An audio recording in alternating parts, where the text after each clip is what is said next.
today I wanted to talk a little bit about the traveler psyche, and both from a macro and a micro perspective. When we talk about transformation and transformational travel, we're talking about how travelers really have to take an active role in creating their transformation. As experience providers, experience designers, it's our job to create the conditions, create the container, and really guide and empower and support travelers in their journey. But I wanted to open up to you guys and just sort of get an idea of what do you guys think? What are you feeling? What are your perspectives? How is the market adapting? Where are we going? What are they seeking out? And but also on the micro level, I'd like to get into like the motivations and the why. What is the shift that's happening? With luxury travelers, but all travelers. My opinion, well, for the past year, it's the only way I can tell is by just talking to people that want to go, not that people have actually gone, because there hasn't been anyone, or it hasn't been possible. And I mentioned this a lot of times, but Mongolia is kind of the place where you don't go, I'm generalizing, but maybe Paris, France, you might go to see the things and eat the things. But Mongolia, you might go to see some things, but you don't really go to eat the things as much as you go to meet the people and see a different culture. So I kind of always find that for Mongolia, it's always been there. Perhaps more and more, I feel like some of our partners, that tour operators that send people to Mongolia through us, they're always like, we want to have, even though it's kind of in the tour the whole time, this interaction with locals, they're like, we want to have like a special experience, and they even brand it with their own name, like an interaction, because the clients want to have that intimate experience with the local culture and maybe have that transformative experience. Because I've been trying to read all the articles about like what the trends are, what travel is going to be like, post-pandemic, and to see these articles and all the buzzwords about, what travel is going to become. And what I'm seeing so far, just in my little corner of the market, at this point, our clientele anyway is feeling really kind of like justified in like, hey, I've been, at home with my family for a year. I deserve this break.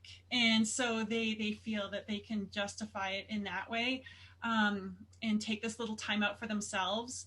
I feel like they're starting to shake out these different segments of like who's comfortable and who feels safe right now, and who is still waiting and not quite there yet.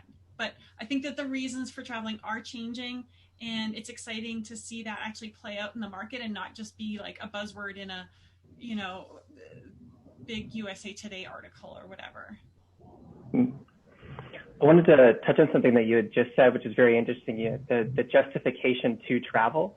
I'm following that as well, and it's not something that's really been spoken about, but you really hit the nail on the head. And people they've been in home, they've been trapped inside, and they do want to get out. And the trends that I'm seeing, I'm sure reading the same articles, they're all coming from Condé Nast or Skift or National Geographic, top 10 things that are going to change in travel. And I'll take those with a grain of salt, because I want to make sure that we see action behind those, and we see that wellness is a trend, and we see that regenerative travel is a trend, and sustainability is going to be a priority for these new conscious consumers in the travel industry, and that'll be great to see. But I think that what you're saying is something that we're seeing too, and we're pre-launch, what we're doing a lot of research into who our target market might be, and the responses that we're getting back really hinge on this justification. Well, I've been locked down, and I want to travel, I deserve to travel, I should travel. And then the reasons behind that, I think that maybe they're using, and it might be a bit more harmful, but maybe kind of like empty reasons in some ways. Like, I want to travel because it'll be better for the destination that I'm going to. But in reality,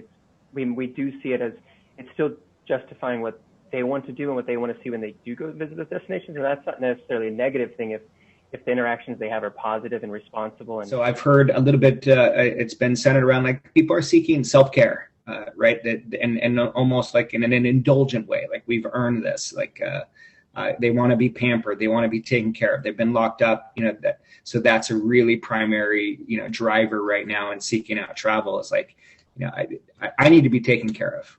and that's why they're heading out. And Jake, to your point, this amazing conversation, I've been finding this quite a bit, a lot lately, is where myself and Jack Stewart are launching these small group experiences. And we've been finding just from talking to people that a lot of people want to get into nature, but they don't know what they don't know. And so they don't know where to go or what to do. And so we're finding a lot of people who are desperate to get out there to reconnect with nature because they've had so much time locked down, I should say.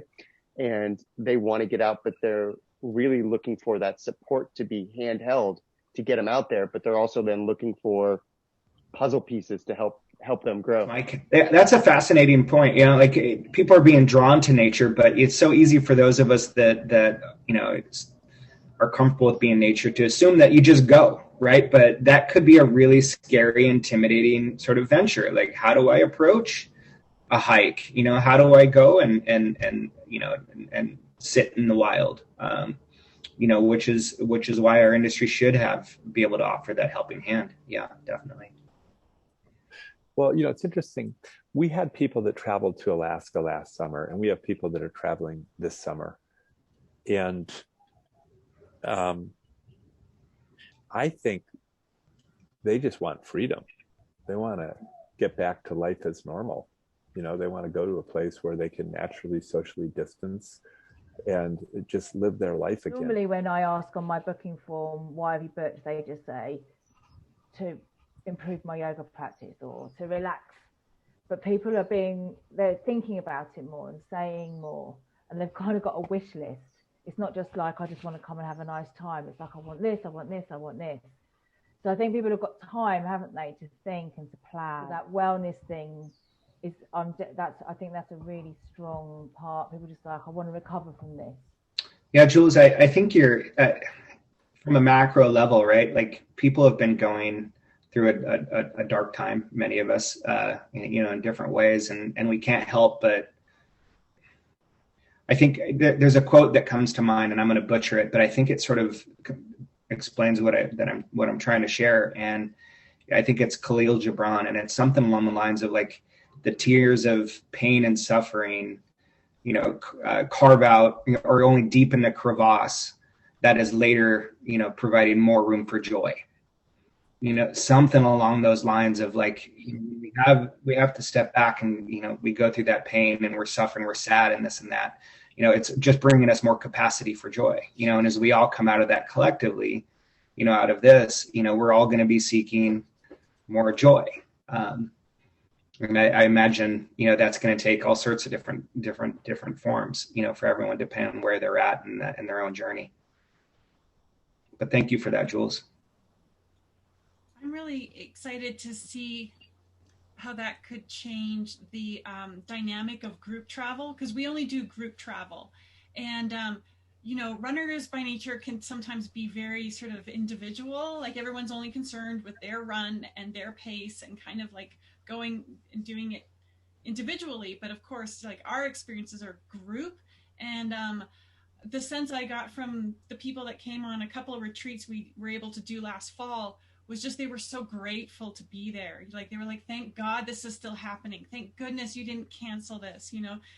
And I felt that they were more open to running with strangers, and that the group dynamic was just even a little bit closer, because we really felt, I think that people were more open to that group experience because they were desperate for that connection. Actually, I want to ask a question, if that's okay.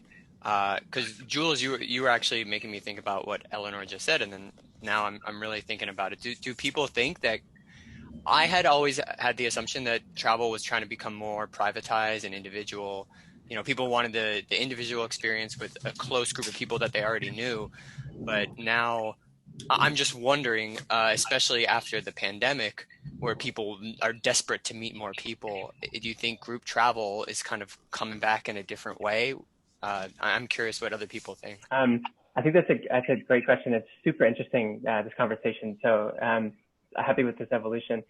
I do think group travel will be coming back. And I come from a decade worth of experience as a travel guide for a lot of companies. And one of the hardest things that I had to do was to bring the group together around a common theme, because people come for different reasons when they travel, and that's very powerful, and that's something that shouldn't be taken away. But what we're seeing now is people coming out of a similar situation and being able to bond over something, even if it's fun little things like the Netflix conversations that they can talk while they're on the runs with you guys.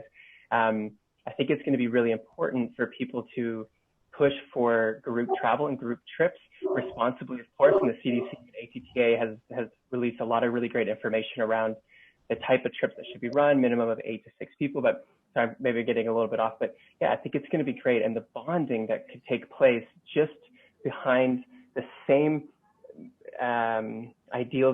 behind the same problems or issues that we had during lockdown will bring people closer together. I think there's this common ground that they'll have to start with, and icebreakers will be easier. The conversations will flow, and the best thing that you want when you're traveling is just to get along with everyone. So that'd be my 2 cents on the topic. That's a great question. Yeah, totally agree. I think people are tired of having the surface level talks, right? Like everyone wants to sort of dive in deep and get at what they're really feeling, which is important evolution for all of us.